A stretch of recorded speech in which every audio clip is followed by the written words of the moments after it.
Hello, welcome all of you. I'm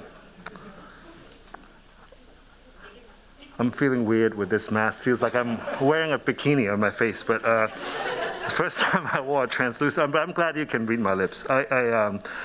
Welcome all of you. Tonight's event marks the second annual John Hejduk Soundings Lecture.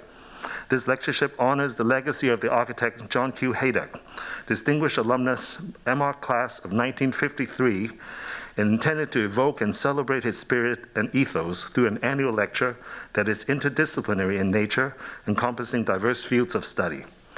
I think it was only fitting that Rafael Moneo gave the first inaugural Soundings lecture in conversation with our Dean Sarah. Prior to the GSD, Rafael has taught at Cooper Union, where Hejduk was dean, and had written about his pedagogy, on the 9-square grid problem, the cube problem, the Huang-Gri problem. And then when Rafael was chair here, he had the exhibition of John Hejduk's work here at the Gun Hall Gallery, and the publication of his work in the book titled Bovisa. When I was a student here, John Hejduk gave a lecture in this very room, and prior to which he has not set foot on campus for 8 years. The last time he stepped foot here was he taught a studio located at Carpenter Center. And he started the lecture by sharing that when he arrived on campus 8 years later, the first thing he did before coming into Gun Hall was to walk down Quincy Street and stood in front of Carpenter Center and Seaver Hall and took a deep breath and said that breath would energize him for the next 8 years. Hejduk is certainly an unparalleled educator and a substantial figure in American architecture education. And the body of his own work, one could say, has been a consistent mediation between the mediums of architecture, painting, and poetry. So tonight, for the second annual Soundings Lecture, we are delighted to have Anthony Titus here to share his work. Anthony was a student of John Hejduk's at Cooper Union. She was also a student of Toshiko Mori, herself a student of John Hejduk's, and before pursuing a graduate degree in fine arts at the University of Chicago. He's the founder of Anthony Titus Studio, an interdisciplinary practice based in New York. And it's also fitting for Anthony to give this talk because beyond his lineage and history with Hejduk, a large part of his work, like Hejduk, deals with the mediation of how painting and sculpture relate to architecture, oftentimes addressing the tension between the neutrality of the architecture of the room and the autonomy of the art.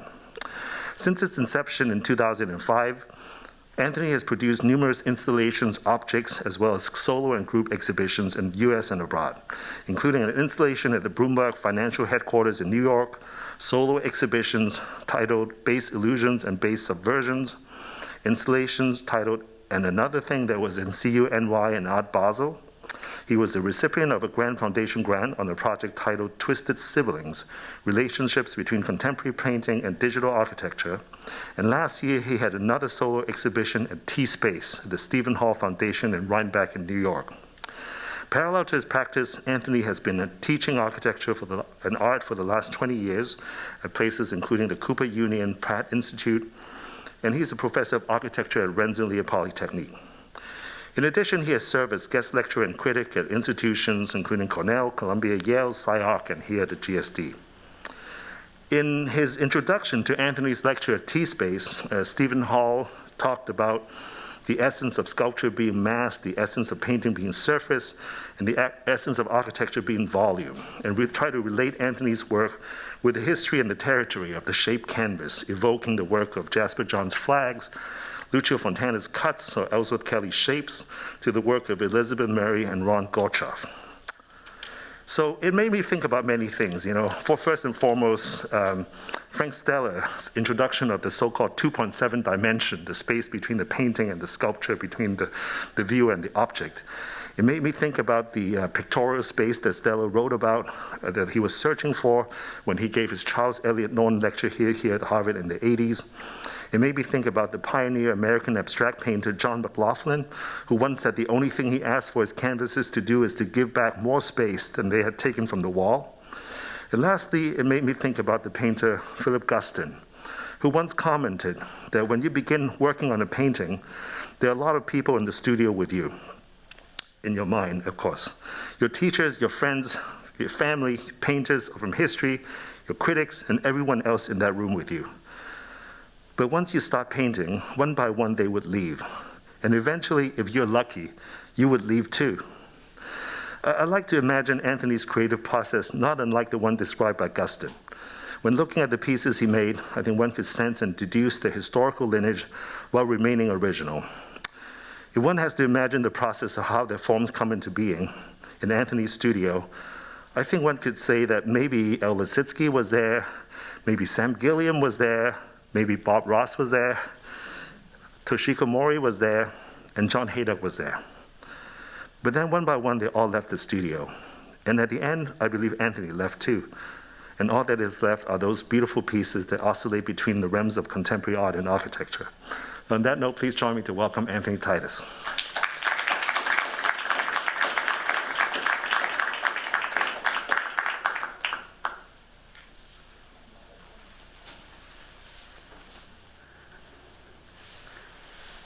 Well, that is a very generous and kind and beautiful introduction, and I will take it for now. It is, needless to say, a great honor to be here in any capacity, and to be here for this particular lecture is incredibly meaningful. And I've been coming to the GSD for close to 10 years now, and I've always been amazed by the innovation, the risk-taking, and the envelope pushing. So I have an opportunity to share some of my thoughts and experiences and work, and I think it's an interesting condition when you think about what it means to be an educator versus a student. And I think one thing that is probably important for me to understand is that in order for me to be a teacher, I really understand it as being a state of being a student, a perpetual student. And in this particular talk, there are a few things that I perhaps want to share. Some of it about my work, some of it about ideas around my work, and life experiences. In the summer of 2020, I was asked by the Stephen Hall Foundation in Rhinebeck, New York, which is an incredible community of creative individuals and thinkers, to form an exhibition. And when you're given the sort of prompt or the invitation to think about what it means to posit a work of architecture in the context of art, poetry, and music, it's a very rare and unique moment, because it's very often that you're asked to maybe do one thing, maybe kind of well, but be given the opportunity to situate yourself in between disciplines was beautiful. And the one thing that I started to think about when the invitation was offered was the dimension of poetry. When I was in high school, some time ago, we read a lot of novelists: Shakespeare, Joyce, Camus, Proust, Dickinson, Orwell. And we read occasionally people like Ralph Ellison and Richard Wright. And two books that really remained in my consciousness as maybe a 16 or 17-year-old and sort of has lingered was Black Boy and Native Son. And when I read them in high school, I mean, this was some time ago, I didn't understand the dimensions of the books. I mean, they were clearly speaking about historical conditions that didn't seem so immediately relevant to me, given the fact that those stories, to a large degree, focused on migrating or migrational patterns from the South, aspects of the Midwest, and I was a New York City kid. I still am in many ways. But the sense of those books stuck, and fast forward, being asked to consider what it would mean to be in that space in Rhinebeck, New York, where poetry, music, painting, and architecture are so crucial, I started to think, and by chance I came across works of Richard Wright, the great novelist, that I didn't know. And these were his haiku works that were made in the last 18 years of his, 18 months of his life. He got suddenly ill, he was in exile. Any of us who know his history, he was outspoken and incredibly fearless in his position about history, politics, and most importantly, the future. These are things you can read very easily in his work, in Black Boy, Native Son. But the haiku poems were really striking to me because it was a different Richard Wright. He was looking inward, and according to the passages that I'm aware of, his daughter, Julia Wright, she said he was finding a way to work that his body could accept. And he passed away within 18 months, but in that period of time, he wrote apparently a few thousand haiku poems. 900 or so of them are published. So I said, I don't know this Richard Wright. So I sought those poems out, and I read not every single one of them, but I'd say 70% of them, like the old days in high school. And one that just struck me out of all of the passages that I read, and I kept coming back to it, was a falling petal strikes one floating on a pond, and they both sink. And I thought, wow. Now, as we know, in haiku, there is a very specific rhythmic structure of 5, 7, 5 syllables, very difficult, nearly impossible to translate for obvious reasons from one language to another. But to the extent possible in English, he, in almost every single one of those poems, or short pieces of poetry, did that. And I thought about this piece, and it just got me thinking about what it could mean to be within the energy of a tea. Now, if anyone has ever been in Rhinebeck in that particular space, you know it's a very particular building.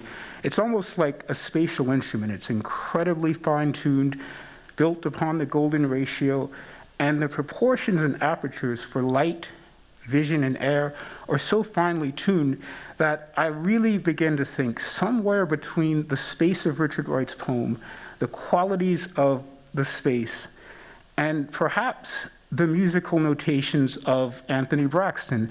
Anthony Braxton, as some may know, he's an incredibly important musician, thinker, theorist, who has been creating music and language that has pushed boundaries for close to 5 decades. He's still practicing, to my knowledge, an incredible musician and composer.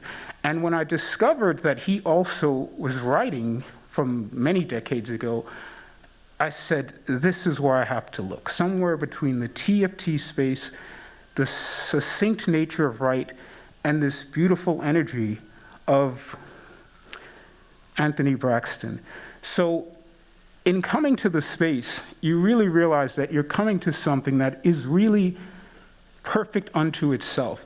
And one of the things that I've always found to be a beautiful challenge when thinking about operating within a work of architecture is how to read it.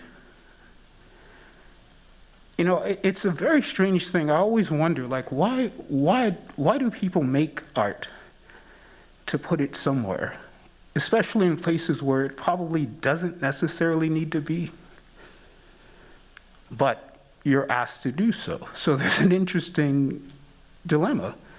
And it seemed to me that the opportunity or the challenge in this condition was to understand the specific properties of that space and to try to offer maybe a counter voice, something that would be in a bit of a spatial dance with the place, and something that would basically pull and push against the architecture. So in reading the Wright passage and looking at the Braxton and listening to the Anthony Braxton pieces and trying to really listen to the space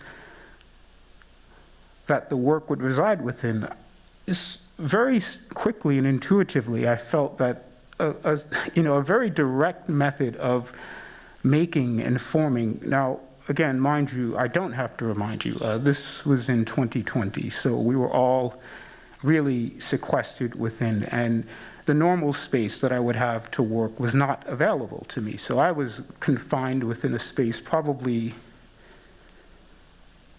a little bigger than this area over here. And I started to think about what it would mean to allow things to fall in the space, to rise in the space, and to speak a language that would be really in a state of flux.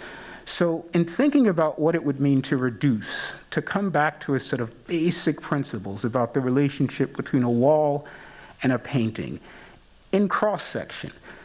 Typically when we experience paintings, for the most part in the last 100 or so years, paintings tend to be frameless. They tend to be very frontal.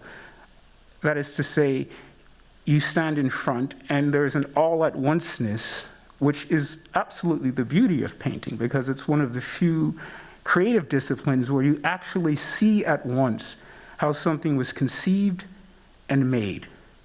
And I always joke with friends of mine where they ask, like, how do you think about painters and assess? I said, if you really want to know how a painter is thinking, look at the painting from the oblique and how they deal with the edges.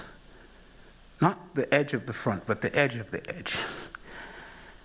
Because it tells you what people don't consider, because it's not something that you normally consider. So the back of the painting is something that you typically don't consider. Most paintings, of course, are hung with pins or screws or nails or something slightly more complex than that, but usually not. And there is a beauty in that directness as well.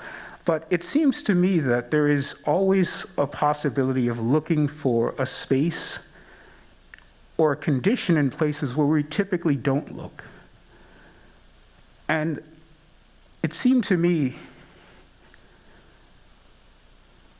that the opportunity was to really be in a state of levitation, in a space of color, in a space of form, that would somehow capture qualities of the space, the particular light, taking on the shadows, taking on the highlights, the skylights from above. It's actually amazing. If you move into that space at certain points, you see a very different kind of painting. And one thing that was important to me in this particular body of the work was to really try to concentrate each work within a very specific color, and to build the painting and the surface of the paint in such a way that eventually the surfaces would become so hardened that they would have their own structural integrity. So if you tap on the painting, which you can if you want, I won't say anything, it has a very specific weight. You know, how much does a painting weigh? It's a very interesting thing. I've never thought about that. But paintings weigh something. They certainly weigh the weight of the material that they're made of, and over time, depending on how they're treated or not, they fluctuate slightly in their weight. But we never think of the gravitational condition in painting, and to me, that's a wonderful opportunity to think about painting as something that can take gravity, can express gravity, can capture not just the light of illusion within the painting, but the light of the space in which the painting is. And I think there's this question of oneness, and when I say oneness, I mean at-onceness, being in a space with something and watching it change in front of you, and understanding that it's not a condition that's really talking to you, but it's something that allows you to be with it. And the question of the edge, as I mentioned before, is something that has always fascinated me, because needless to say, once you get to the edge, you know, what's beyond the edge or behind the edge? You know, as a child, I was always fascinated with speakers. And I would remember songs, like, the Rolling Stones in the late 70s, very big. And I just remember every time I would hear a song on the radio, before it would end, I would try to rush behind the speaker to figure out how one group or artist got away so quickly before another one got in there. Until one day my sister said, listen, it doesn't work like that. I said, what do you? I said, nobody's inside of it. I mean, there's something in it, but not people. I said, yeah, okay. So behind. And the in-between, and this idea of a work of architecture being something that shows you itself, but it also allows you to see beyond. And I think one of the really unique things about that condition and that space is that you're always aware of what's outside of the space, right? Whether it's a tree, a leaf, a fragment of something that happens to be passing by. So the space itself is really activated and dynamic, and it seemed to me that the question of levitation, again, I mentioned it a little earlier, of color and form moving through space, almost like a constellation of elements that are completely content with themselves, but recognize that they're a part of a larger network or a larger whole. They have their autonomy, but they're part of a family of sorts.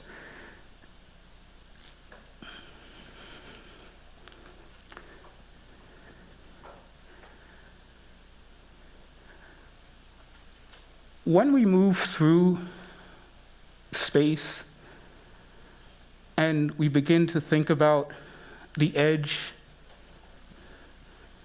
what's behind a painting, what's in a painting, and what's between the space of an image of a painting, whether it's a photograph or a drawing, and is there something to discover in that condition?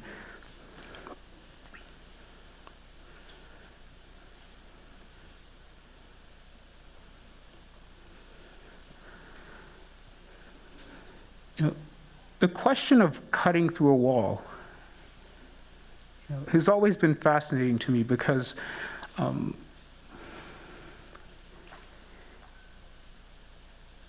we used to have this thing in school called the day off, certain times of the year. I don't know if they still give children days off, but we used to have days off. And we used to have many of them. They seem to have all consolidated into a half day now, but we had President's Day, but multiple presidents, and we had multiple Founders' Days. But one that we had that was probably relatively new, even when I was a child, was Martin Luther King Day.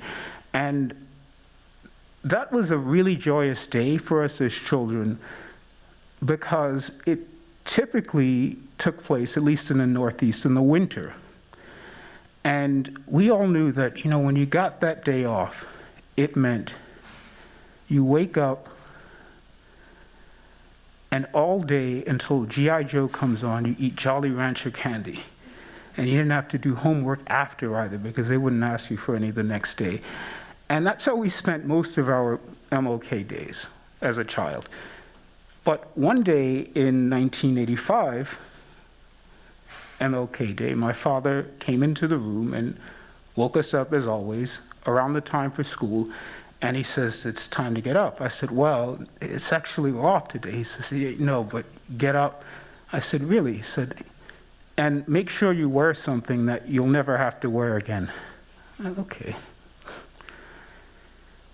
So he took me with him to a construction site that he was designing and overseeing. There was a project in Bed-Stuy that he was working on. He was renovating a brownstone. And when I walked into the space, I thought he was taking me there to, bond as a son. You see what Dad does on the. He said, you see those guys over there? I said, yeah. He said, go over there, pick up a sledgehammer, and just do whatever they're doing.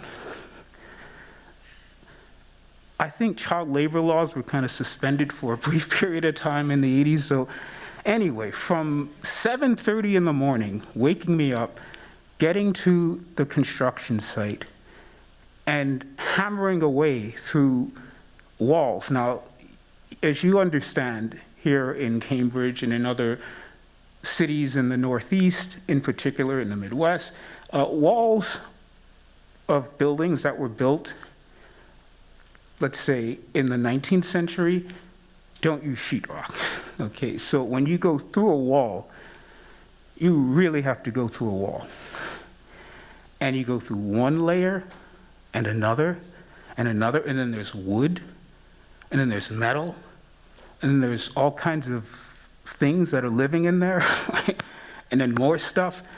And by the end of just making a hole through one wall, you're so exhausted that you make a decision as to whether or not you want to do that for the rest of your life or not. And I remember leaving the site thinking, wow, you know something, college is probably easier than doing that. And that moment really began to make me think about the edge. What is inside of something? What's behind the surface of something? And understanding painting as something that has that kind of dimension, potentially, something that has a surface, that has something behind it, that can be as important as the thing that's in front.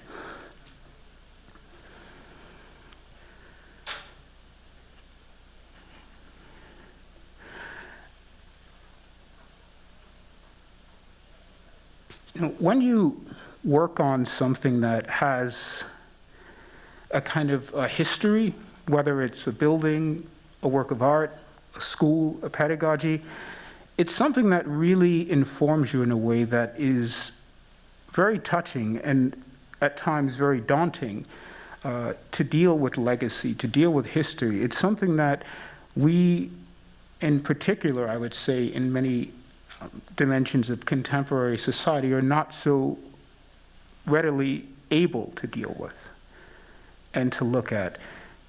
And that particular social dimension of that community that I found at T-Space really showed me something about where we could be as a community, as a collective. And you know, the one thing that was really fascinating to me about it was how we would figure out this question of music, poetry, art and architecture in a communal or public or social dimension, right? There's the work in the space, and the photographs were taken by the director of T-Space, Suzanne Wise. She's a wonderful photographer and an incredible curator, and we worked closely for the better part of 6 months trying to figure out how you could bring together people in this disconnected condition. And the musicians who played, they played an incredible rendition of an Anthony Braxton piece, actually 3 pieces fused together. And it was the first public performance of his work since the pandemic, before the pandemic, I should say, began. And that particular day on July 17th of 2021 was really special because Kathy Park Hong, Stephen Hall, myself, Erica, and Dan really connected in a way, but we were quite obviously not in the same place, but we were in the same moment. And that's something that really touched me in a way. And it's a kind of energy that I've been trying to continue and think about moving forward in terms of practicing architecture, practicing art, and how you connect with those around you and people that you don't yet know.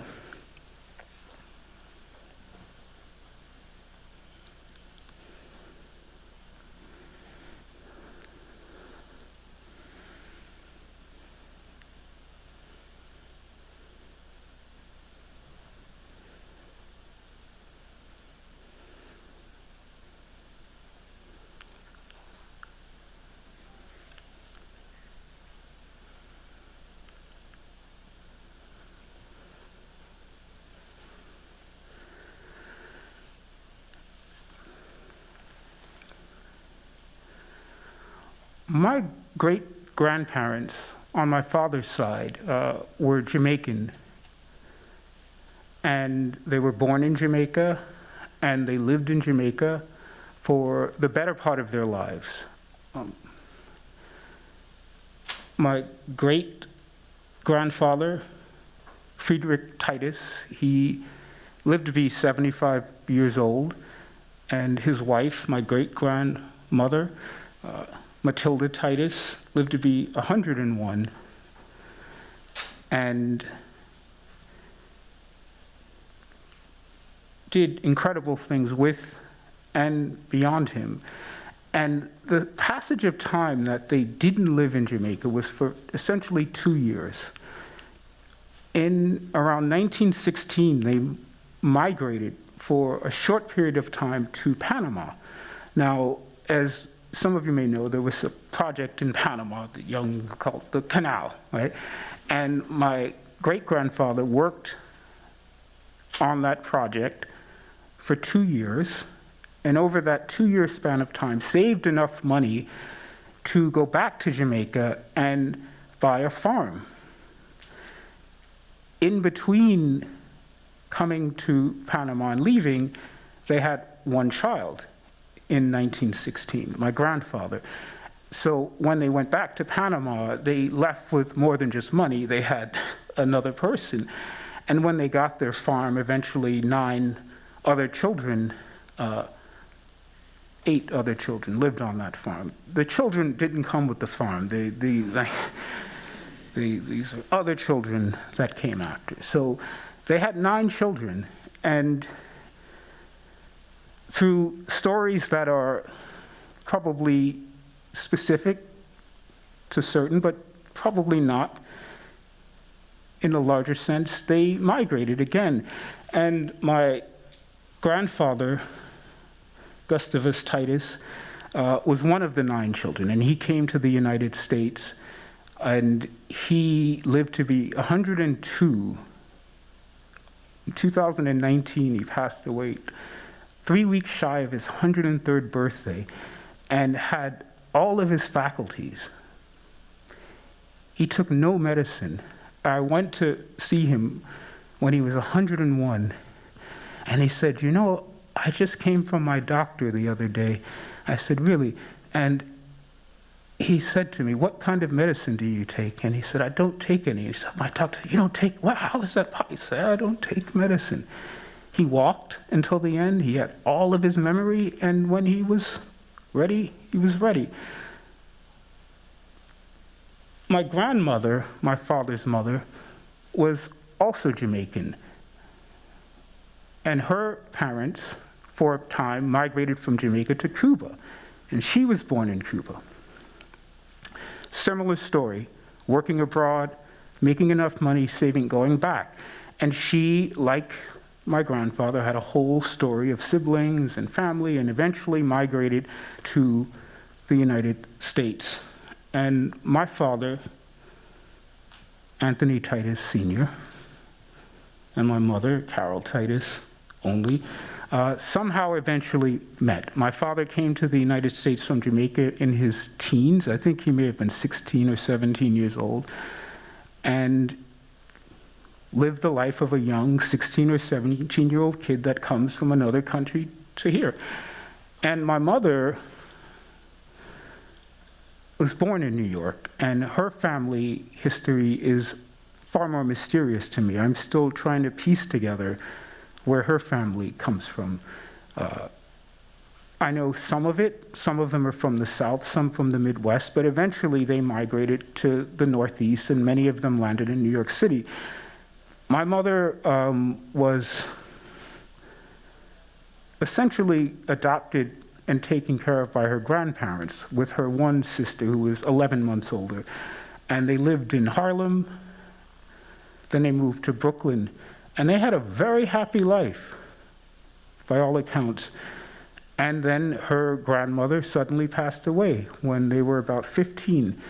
And her grandfather, which was the last guardian standing, said, "Well, you know, things have to change a little bit, because I'm not your grandmother. I can't do possibly what she did for you, but this is how I see life." And my mother said, "Well, I can take care of myself."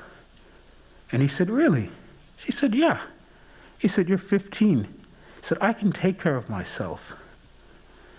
And he said, okay, take care of yourself. And she said, okay. So as a 16-year-old, in 1968, she figured out how to petition for her emancipation. Now, I don't know if you're aware of this condition, and I don't know if it still exists, but if you are of underage of legal adulthood, let's say 16, and you can make a very compelling case to the state as to why you should be granted your adulthood, they will do it.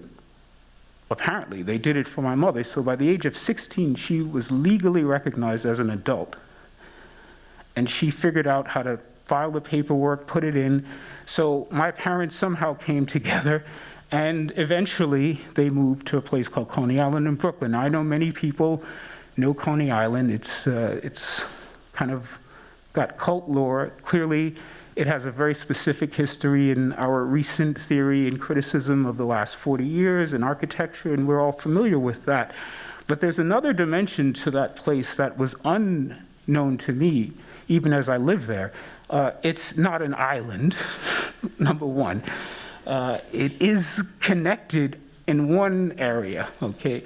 So it's a peninsula, from what I remember in geography class. But it's a peninsula with a very specific history.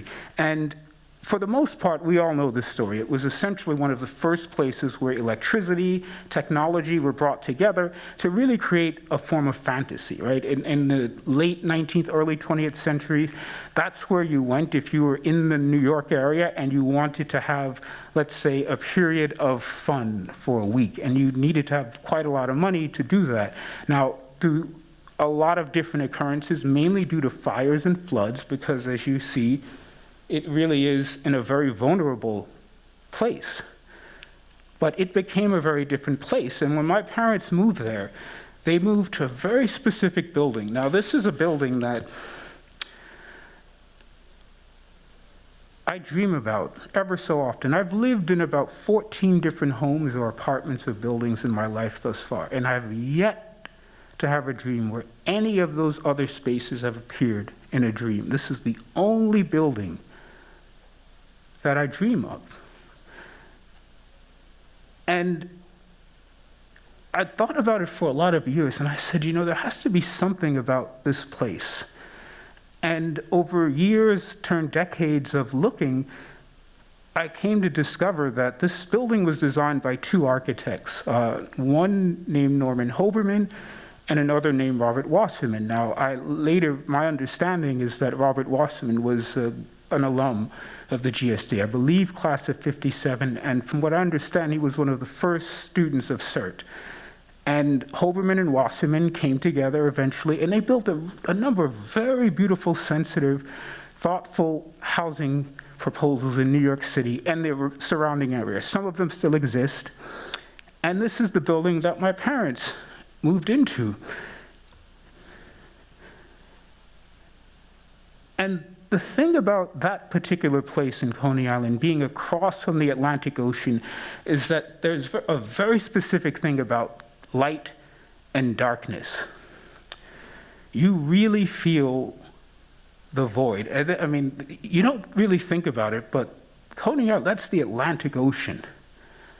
And when you look at the horizon, if you've ever been there, there's nothing else.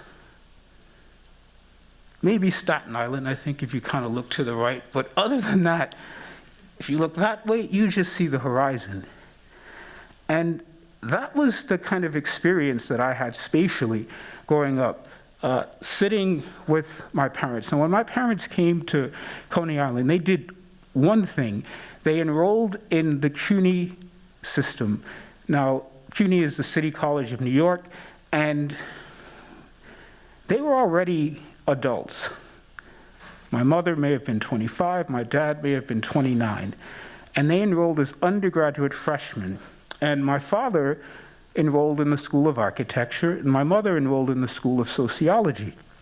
And late into the night, they would sit, play chess, and debate and have conversations about architecture, sociology, humanity, and painting, because my mother was also a painter. And I remember for years, and for God's sake, I cannot recall what happened to these two paintings. So there were two paintings. For some reason, she kept them underneath my bed for years. And they were just two beautiful paintings of color and form. And that's the memory that I have of my parents, that they would sit and debate. So my dad would draw one-point perspectives over and over and over again, and my mother would write. And then they would come together and debate and argue and debate. And all the while, as they sat in their two chairs, this is one of my father's drawings. He always struggled with freehand perspective. He says, but hard line, measured, I can do it.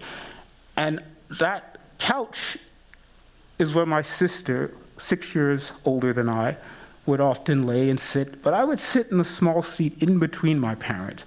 And I would stay up with them for hours, 2 in the morning, 3 in the morning. So much so that they would have to trick me to send me to bed.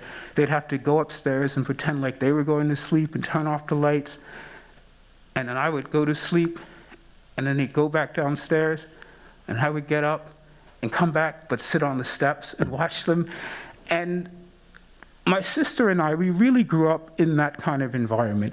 And she, amongst many other things, always encouraged me to think about what it would mean to move from one form of education or one landscape to another. Now, as many of you may know also, in the 1970s, we had something in many northeastern cities called busing. Busing was very common in New York City, I believe in Boston, probably Philadelphia, and it was essentially patterned after a lot of the strides of integrating children that we saw in the 1950s or in the 60s in other parts of the country. Little Rock, Arkansas in the 50s is probably the basis for this kind of experiment. And what it basically meant is that you took, for the most part, children of color, right, and you put them on a bus, a yellow bus with, they still have yellow buses, right? And you would drive across to another neighborhood, usually about 25, 30 minutes of driving, and then you would go to another school. Now, typically the school that you would go to looked very different than the school that you came from. And I remember very, very vividly, even as a 5-year-old, thinking like, wow, something changed over the summer. Because when I graduated kindergarten, more or less everybody kind of, I didn't think any, oh, okay, that's, And then 3 months later, and I was in a very different environment, and, a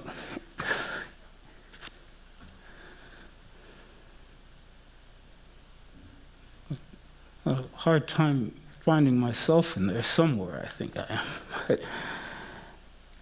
But the thing that was really fascinating to me was that the kind of, what you thought was different wasn't necessarily different, because at first glance, of course, you see the obvious contrast.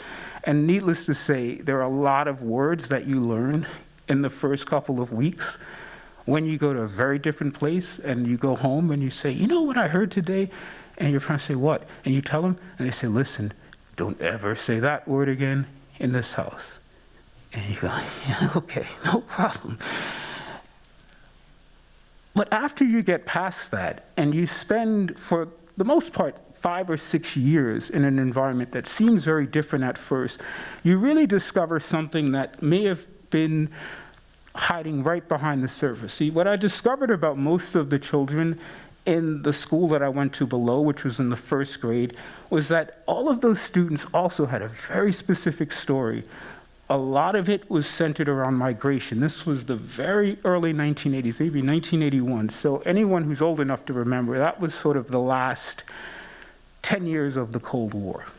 And because of the shakeup of the Cold War and post-colonialism, a lot of people migrated around the world. So in Brooklyn, you found a lot of people coming from many different parts of the world.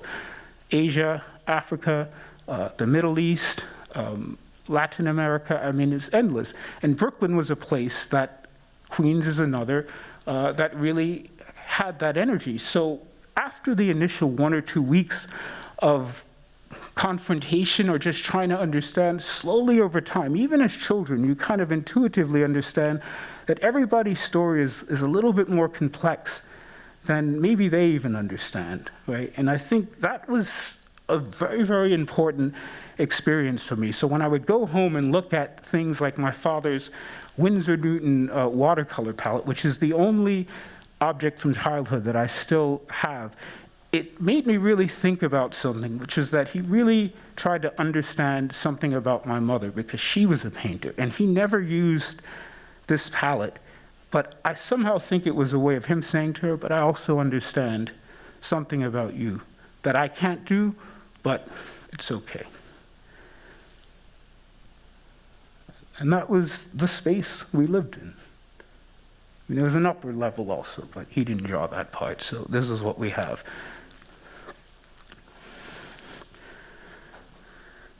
So after my first 9 years of teaching architecture at the Cooper Union, I was invited by Evan Douglas, who is our dean at Rensselaer, who has really worked to create a school of generosity and respect, invited me to join him at Rensselaer. And he invited me to join as a professor and coordinator of the first year B-Arc design sequence. And the challenge was quite simple, which was how do you reimagine beginning pedagogy in the beginning of the 21st century? I thought, okay, thank you, easy. So what do you teach? Well, what did you learn, maybe? So as I had my experience at Cooper Union under John Hejduk's vision, and I loved that school. It's the only school I applied to, not out of arrogance, but really out of just stupidity. I thought, well, if there's a school you want to go to. My dad told me at 12, there's a school called Cooper Union, founded by a man named Peter Cooper, and then I said, great. And I focused only on that school. When I applied for that college, they'd come out and say, don't you think you should apply for more than one school? I said, no, I have a plan, don't worry about it. They said, well, you should. I said, I have a plan, don't worry. My plan, I took the entire month off of the home test that they give you a month to do. And I went to libraries and bookstores and tried to figure out what that test was about. And the amazing thing, nobody ever came looking for me from school. It was amazing, like no truant officers, no teachers. It was just early 90s, right? But the thing about that school, once I got in, I loved that school. I loved the people. I loved the building. I loved the fact that you could freely migrate from one space to another. So on the 3rd floor, where we would spend our time as architecture students, mainly me with Jean and Carlos, listening to music in the studio, usually through Sony headphones. It was just as likely that you would wander from the 3rd floor architecture department to the 5th floor, where I would find Elisa, where I would try my best to understand her ideas of photography, film, or performance, or just as likely to make my way up to the 6th floor, where I would see Max and Carlson, who would share with me contemporary painting, sculpture, and installation. So that environment of crossing was so important. And when I thought about that question, what do you teach? Well, once I got into the school, of course, wanting to get in, getting in, and then being in are 3 very different things. And needless to say, there was a lot of challenge. There were a lot of hard days and bad breakups, bad crits, bad grades, not necessarily in that order, but many of them. And what do? Well, you find a space, you retreat. And the space that I loved most of all in that building was the library, but in particular, a very specific pocket of it. And I would go and sit right under the elevated stack of books. And sometimes I would read, but mostly just think. And I would think about two things. There were two stories that always fascinated me.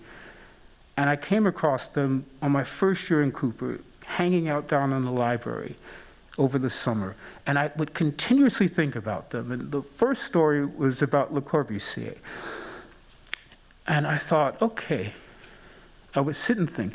He's born in 1887 in a very beautiful, small, quaint town in Switzerland. His father's a watch engraver. And at the age of 18, he starts building his first house. And by the age of 25, he's finished with the seventh. Wow, no chance now, huh? No formal architectural education, but he has one teacher who is a leading figure in that town and region in the arts and crafts movement, and he encouraged Le Corbusier along in those first 7 projects. Well, what was more fascinating to me was that there was this weird moment where he paused in 1914 and devised and constructed what we, of course, know as the Maison Domino, which is not a building, it's an idea. It's a prototype. And I thought, wow, this guy had it made and then he stopped. And not only did he stop and slow down and devise a prototype, 2 years later, he wrote his first book. Now, I know there's an earlier one in 1912 about German industrialism, but his first real book, which was a collaboration with Ozenfant, of course. And it wasn't a book about architecture, per se. It was a book about painting. It's a manifesto, roughly translated into after Cubism. But it was a critique of what they saw in synthetic Cubism. And I sat and I thought, and I said, wow, not bad. The architect, painter, writer, Le Corbusier that we know, that pause of time. And I don't believe, I could be wrong, correct me please, historians here, but I don't believe he built his next building, or started his next building, till about 1920, 21. So if you think about that, there's a 7 or 8 year pause where he's just thinking. He's writing about painting, he's thinking about structural and spatial possibilities, and is figuring out how to meld them together. The second story that I would sit and think about in that space was that of John Hejduk. And I thought, wow, born 1929, Bronx, New York, South Bronx, boogie down Bronx. And as a New York City public school student, born in the year of the Depression, goes to high school, which was then known the High School of Music and Art. Now it's known as LaGuardia, like where Nicki Minaj went there and all that kind of, same school. And my understanding is he came to Cooper Union as an 18-year-old, not with stellar grades, to say the least, as far as I understand, and was invited to Cooper Union on somewhat of a test basis, because someone in the rank of authority saw that, hey, you know what? This kid looks like he can draw. Now, when he entered the program, he didn't enter studying architecture. Graphic design was his beginning.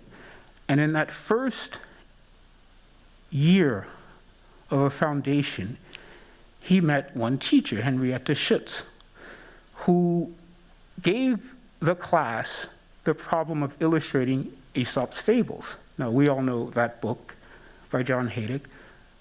He spent a year, from 18 years old to 19 years old, working on that book. And you open that book, and it's the John Hejduk painter, architect, linguist that we came to know. So when thinking about how can you form a pedagogy to teach, I thought about the 3 things that I learned at Cooper.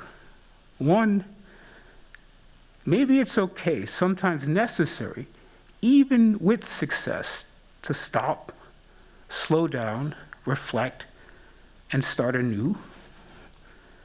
The second thing that I think I learned was that probably nobody, does it alone. But the third was that even as an 18-year-old, one book, one building, or even one drawing can set you on your path.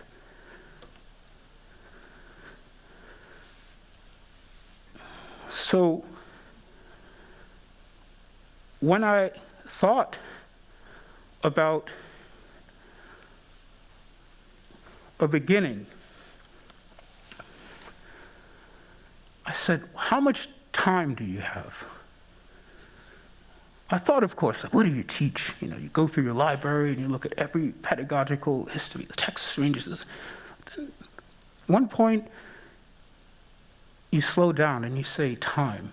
And how much time do you have? So I sat and just thought about the numbers in a very methodical and just very straightforward way. Okay, if you have 14 weeks, maybe 16, to work within the studio context, on average, you may have 12 to 15 students. If you do the math as one educator, that means if you divide each student by the amount of time you have face-to-face, maybe you'll spend 7 hours a semester, 30 minutes a week face-to-face with each student, 10 minutes a day, right? Because you have 15 other students to speak with. Obviously, we do more than that, right? But I'm just making. And I thought about that, 7 hours. An 18-year-old has lived 157,680 hours.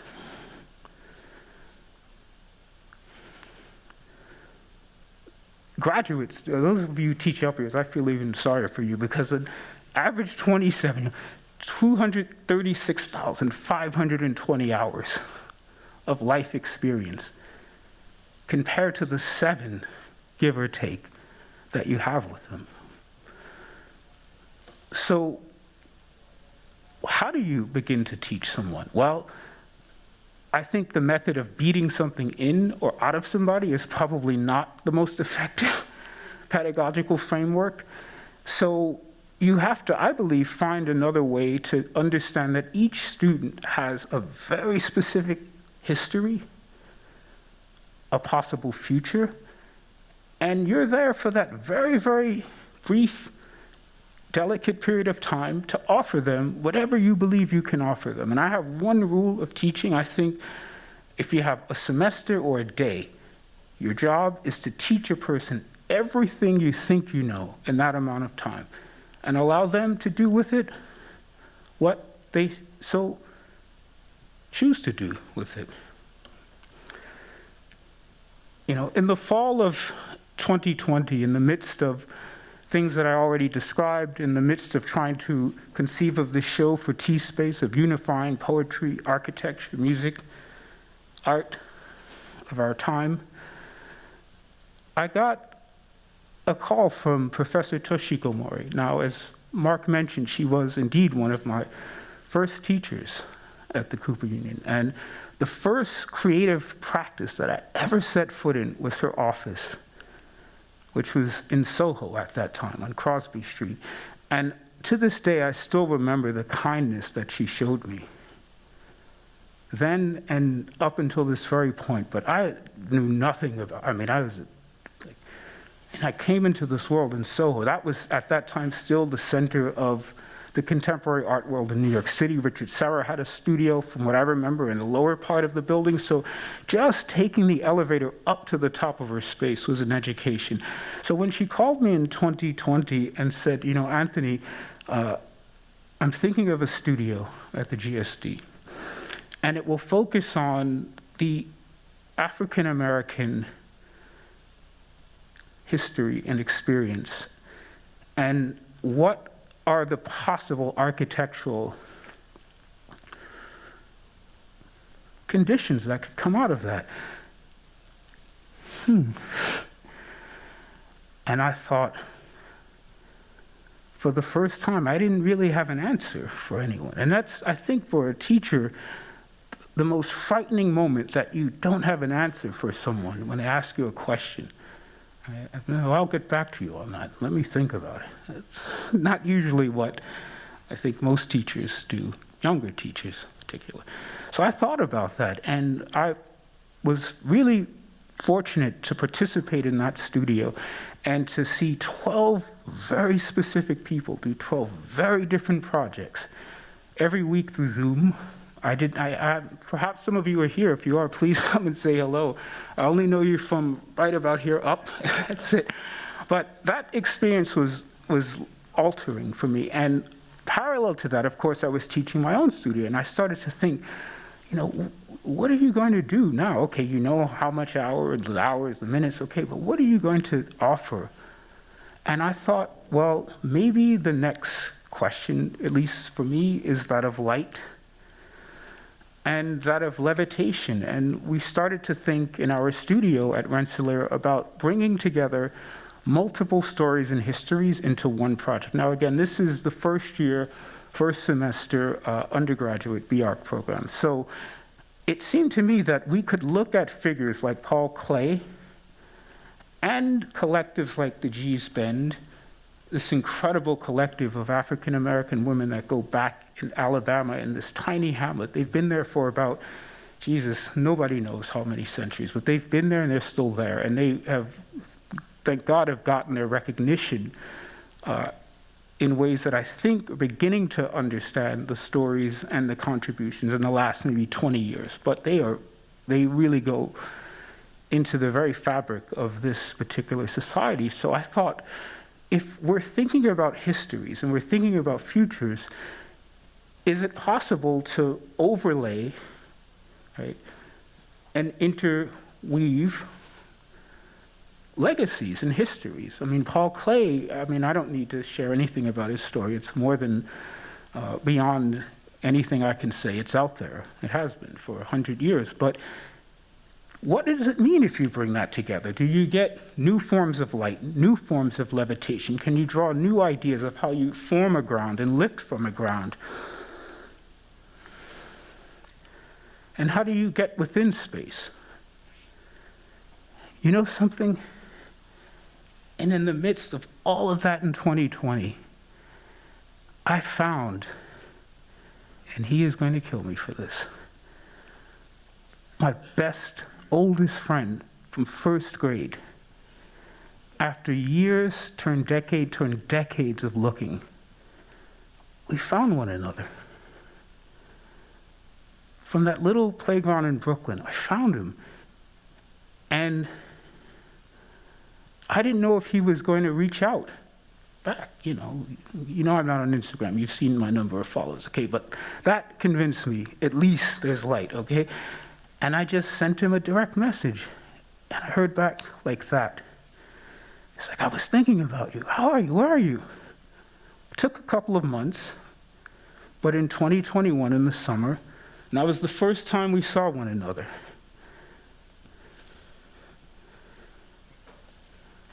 And now our families know one another. So I think it's okay.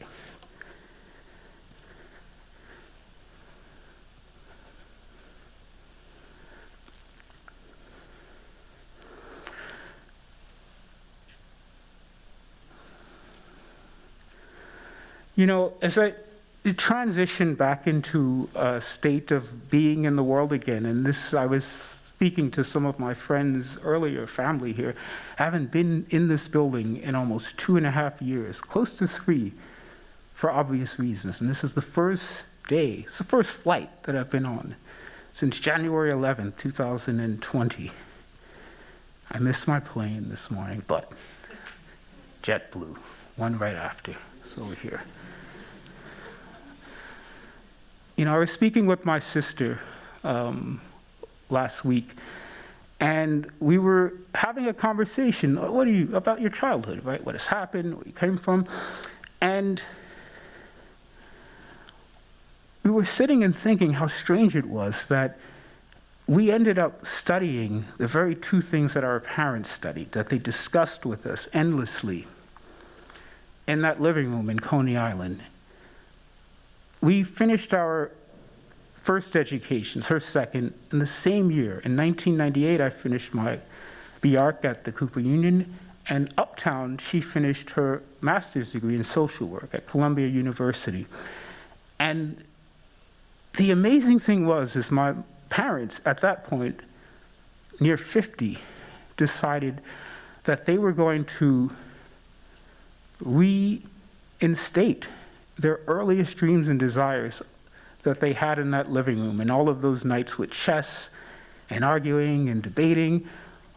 They said that they were going to really try and put their ideas into the world of aiding and helping humanity. So, the same year my sister and I graduated, my mother said, I have to go back to school. Full-time working in the dimension of social work in New York City, which meant, to a large extent, taking children from their families. In many instances, the right thing to do, but you can imagine how crushing that is. Not just because you're breaking a family, but you know where that child more than likely is going to go. So that destroyed her spirit for years. So she went back to school, full-time working, and went to Hunter College and got her master's in social work. And upon graduating in and around 2000 or 1999, she and my father put together their knowledge base and said, we're going to found, and they started a non-for-profit agency in New York City to help families. And they helped thousands of people get back to their children, get back to their wives, get back to their husbands, or their extended families by, first of all, giving them a space to heal and giving them a space to reconnect with themselves and to become compassionate again.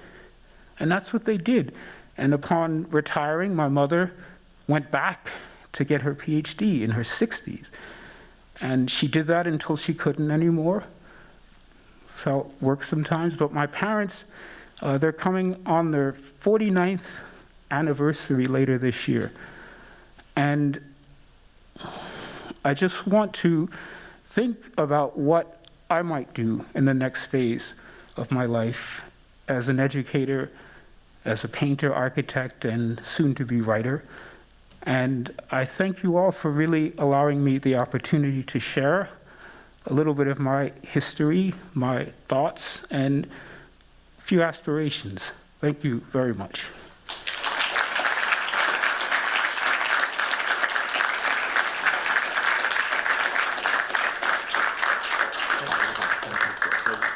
Sit down here, we can take some questions.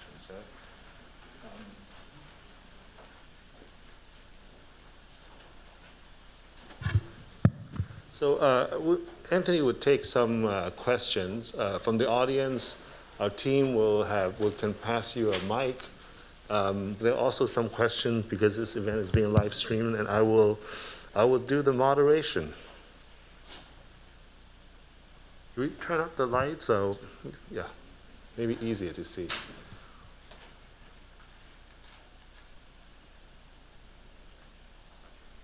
Start with Sarah, please.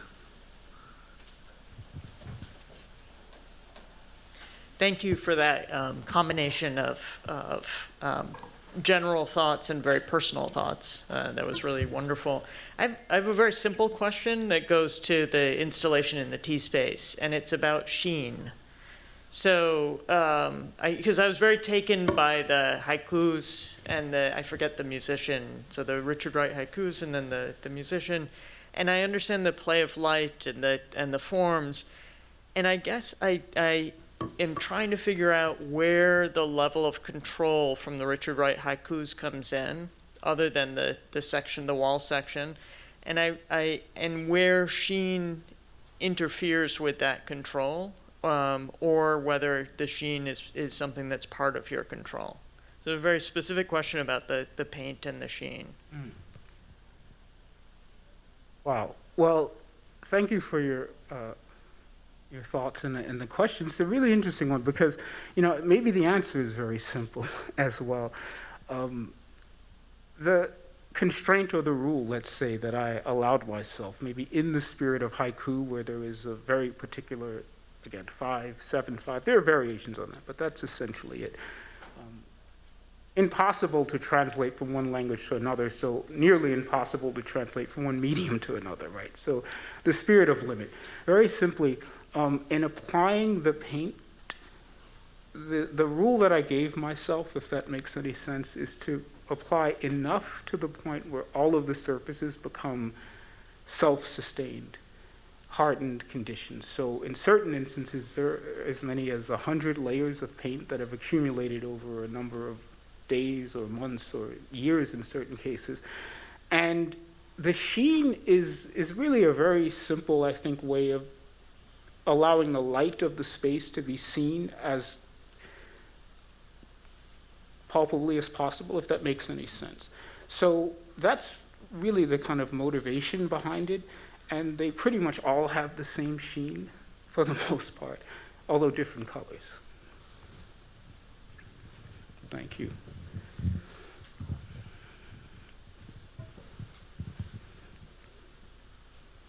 Oh, yeah, please. Hi, thanks for the sharing. It's a follow-up question on the show at the T space. It's about construction lines. Because although the work looks a bit casual, but then I saw from the sections you have a lot of construction lines. And because of the development of drawing tools, construction lines now may feel less solid. I just think if you would like to share something about construction lines. Well, I think typically, I mean, to give you perhaps as direct an answer as I can imagine, I think there are really two ways that I imagine lines operating in that sense. One is that they either generate something, so slowly you build from very simple, basic geometric conditions into something more complex, or lines act as a tool of analysis where you work into something that is already there and you're slowly trying to take it apart. These lines, I think, are perhaps somewhere in between, trying to understand the space maybe between a photograph and a drawing of the painting. So the space of the drawing, the construction lines in there, are maybe really lines that are trying to describe something that is happening between two different states or two different realities. So that's my particular understanding on what I was attempting to look at in those drawings.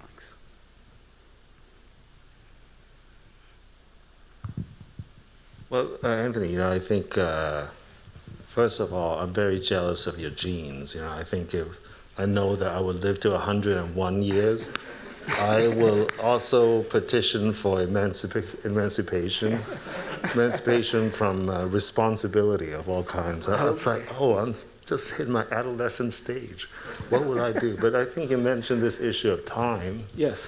And one of my favorite quotes of Hejduk, I mean, Andrew would get tired of hearing me saying at every open house, that he compared an architect, there's a short distance runner architect and there's a long distance runner architect, and how a short distance runner is very quickly spent his energy and he's exhausted, whereas a long distance runner traversed more vast terrains and had longer longevity. And I'm curious about your education at Cooper, which was in architecture. Yes, certainly a lot of the pedagogical models that we know of, the cube and the 9 square problem, maybe, I don't know if that's very present, but this whole issue of painting and architecture, presuming a certain frontality, axial reading, layering, projection of depth, flattening, this oscillation between architecture and flatness and painting.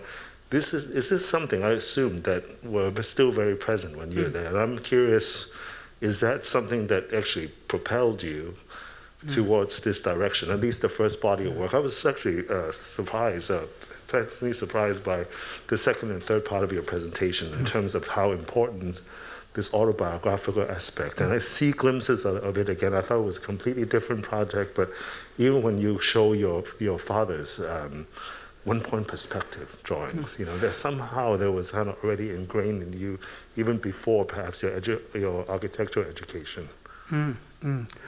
Wow, what a question. Well, it's a very interesting thing because, as you mentioned, I went to Cooper at a very specific period in time. And I think the interesting thing about teachers is that they have passages. So, whatever professor you have them in that stage of life. So let's say they've been teaching 20 years or so, right? Then there's a whole other generation or two that had them when they were a new teacher, right? And if you stick around a little longer, maybe you'll teach another 20 years, and then you'll have two other generations of students. I came into Cooper, as I said, in 1993, and John Hejduk, I believe, was in his maybe early 60s at that point. And so really kind of at the latter stage of his work, and absolutely painting and architecture was, from day one, there wasn't any doubt in my mind. I didn't, maybe I had my head here, but it was there. And the interesting thing is like when you have a teacher or a community of teachers that have decades of experience, you're getting them when they're seasoned, right?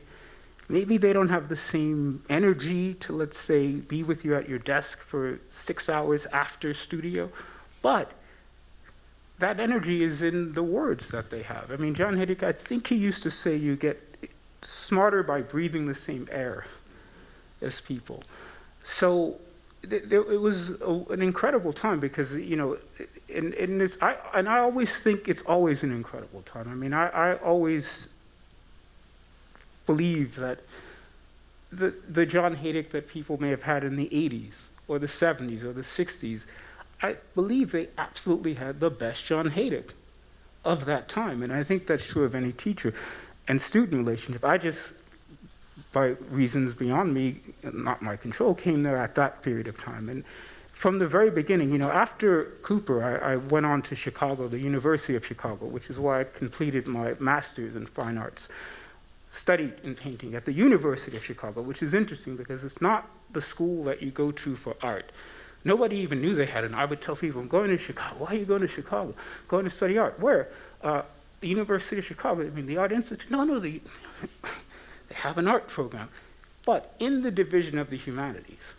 So I did as much reading and taking classes in philosophy or theory or history there as I did painting. But it was an amazing second education in architecture because I don't know if there are any Chicagoans in the audience, but it is one of the most incredible cities speaking architecturally, and it is, of course, one of the most complex cities, as we know, in terms of its visceral condition. So going there gave me a whole other perspective of architecture and art and how to fuse that together. So from the beginning, I think it was something that I saw as being a way forward.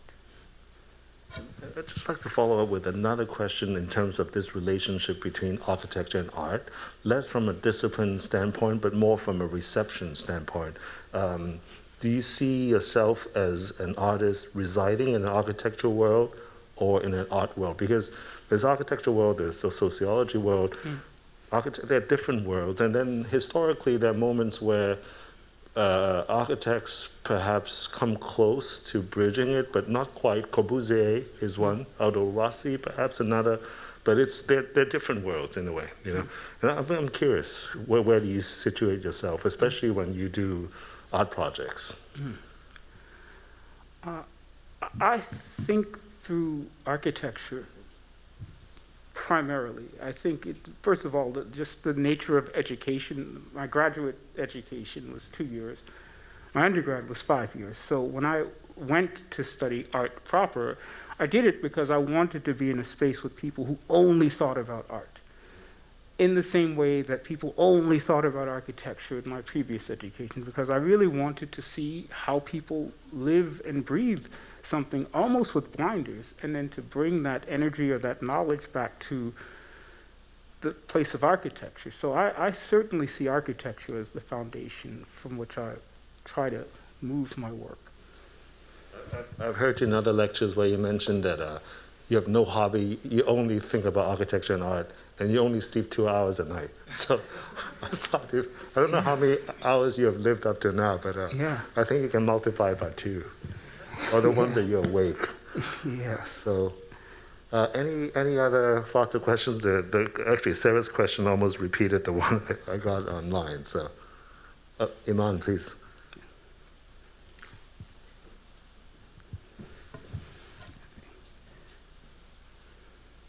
It's great to see you in 3D, Anthony. It's been a long couple of years on Zoom. Thank you so much for sharing such wonderful personal stories. I had a question that maybe builds off of what Mark just asked, that is specific to the work you did in T-Space.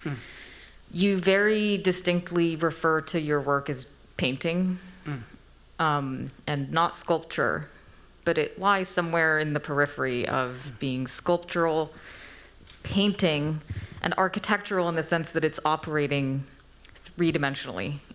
So the occupation of, the interpretation of it from the oblique and not purely frontal has it operating in the architectural realm rather than just painting. But I'm curious why, and I think so much of your history also from the stories that have inspired you to your own personal upbringing and your family, the peripheral has been so much a part of what has kept you in motion. And even I think the way you've been inspired by Corb's story of the time he took to reflect, where he moved away from building and existed in the periphery of architecture, is clearly a big part of the way that you conceive of your work and produce it. I'm curious why, for example, in the T-Space work, you chose to leave the paintings coming out of the frames, but still attached to the frames and attached to the wall, and not pulled away from the wall and seen from all, seen as sort of perceived as sculpture as purely three-dimensionally. Mind if I use that idea for the next show? Yeah, sure, Okay. absolutely. I'd love to see it. All right. Well, that's a really interesting question. I think what I've tried to imagine when looking at two different bodies of knowledge that have very specific tendencies, I would say, more than many years ago, we used to speak about medium specificity, right? I mean, things that only make painting, or only make architecture. And I believe there's some value in that, but clearly, if you follow that path for too long, you end up potentially with a very reductive idea of what it means to be an architect, or to be an artist, or a writer, or a photographer.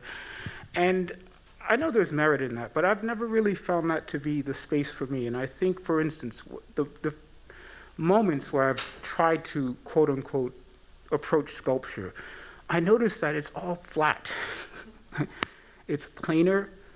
It's got images that are usually screen printed onto it. I mean, again, it's very rare. I haven't entered that space very carefully, but your question made me think about the volumetric condition of the paintings and the fact that they seem to maybe be tending towards the third dimension, but then there are elements that point back to painting as painting, the frame, right, or how they hang on the wall. And I think there's a delicate kind of space to navigate. How far do you want to move from? I mean, there's an incredible lineage, of course, of artists and architects who say, well, I don't care what you call it. Right? Maybe I started there, but it's something else, and the name comes later. So that's also an interesting possibility. But I always, I think, tend to think, okay, what are the tendencies that are expected of painting? Well, it's flat, right? It's typically non-sheeny, right? And see what happens if you push against a perceived convention and find some space in between 2 or 3 forms of knowledge. So that's at least my summation of what I'm attempting to do in that show.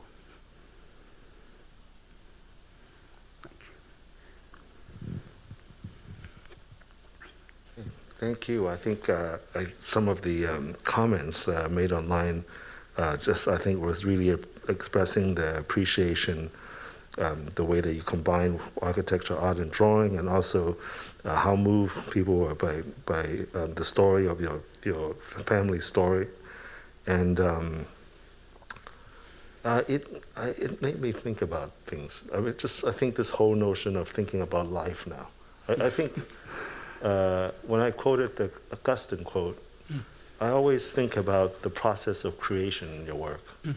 And when you tackle an issue about an edge or a frame, at the same time thinking about or encountering your oldest best friend, what is this relationship? I think it's oftentimes left out, of one's, not so much autobiography, but within the creative process, whether it has a direct or a decipherable impact or not. I think, but they exist in space-time, and I think hearing that personal story, which is very rare in this type of institution or this type of setting, I think this is very impactful. So thank you for that. Thank you again. Thank you. Okay. Thank you.